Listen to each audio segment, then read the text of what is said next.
Welcome to సినీ రంగం. ఒకప్పుడు అసాధ్యమనుకున్న dream combination ఇప్పుడు నిజం కాబోతుందనే టాక్ ఇండస్ట్రీ అంతటా హాట్ టాపిక్ గా మారింది. అవును, ఒకే ఫ్రేమ్ లో సూపర్ స్టార్ రజనీకాంత్ మరియు ఉలగ నాయకన్ కమల్ హాసన్ కనిపించబోతున్నారని వార్తలు వస్తున్నాయి. మీరే ఊహించుకోండి, కోట్లాది ఫ్యాన్స్ కలలుగన్న ఈ కాంబినేషన్ నిజమైతే అది కేవలం ఒక సినిమా కాదు, ఒక సెలబ్రేషన్ తో కూడిన సెన్సేషన్.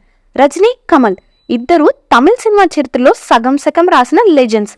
బ్లాక్ అండ్ వైట్ కాలం నుండి ఇప్పటి మోడర్న్ సినిమాల వరకు నువ్వా నేనా అని పోటీ పడుతూ తమదైన స్టైల్లో అభిమానులను మంత్రముగ్ధులను చేశారు.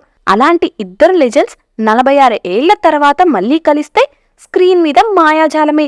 ఈ డ్రీమ్ ప్రాజెక్ట్ ను నిజం చేయబోతున్నది ఎవరో కాదు, తమిళ్ టాప్ డైరెక్టర్ లోకేష్ కనకరాజ్.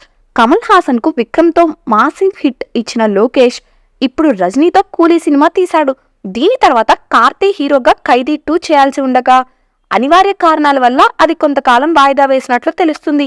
ఈలోపు లోకేష్ ఈ మెగా మల్టీస్టార్ కంప్లీట్ చేయాలని చూస్తున్నారట.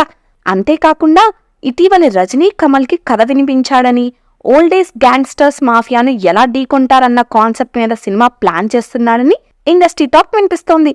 ఇది నిజమైతే 1979లో వచ్చిన అల్లావుద్దీన్ అద్భుత విలక్కం తర్వాత సుమారు 46 ఏళ్ల గ్యాప్ తర్వాత రజనీ, కమల్ ఒకే ఫ్రేమ్ లో కనిపించబోతున్నారు. ఈ మెగా ప్రాజెక్ట్ ను రాజ్ కమల్ ఫిల్మ్స్ బ్యానర్ పై కమల్ హాసన్ స్వయంగా నిర్మించబోతున్నారని సమాచారం. మరి రజనీకాంత్, కమల్ హాసన్ కాంబినేషన్ మీద ఈ ఎక్సైట్మెంట్ లెవెల్ ఎంతుంది? ఈ ఇద్దరు లెజెండ్స్ కలిసి నటిస్తే ఎలాంటి కథలో చూడాలని మీరు అనుకుంటున్నారో కింద కామెంట్స్ రూపంలో షేర్ చేయండి. ఇంకా ఇలాంటి పవర్ఫుల్ మూవీ అప్డేట్స్ కోసం మా ఛానల్ను సబ్స్క్రైబ్ చేసుకోండి. Thank you for watching.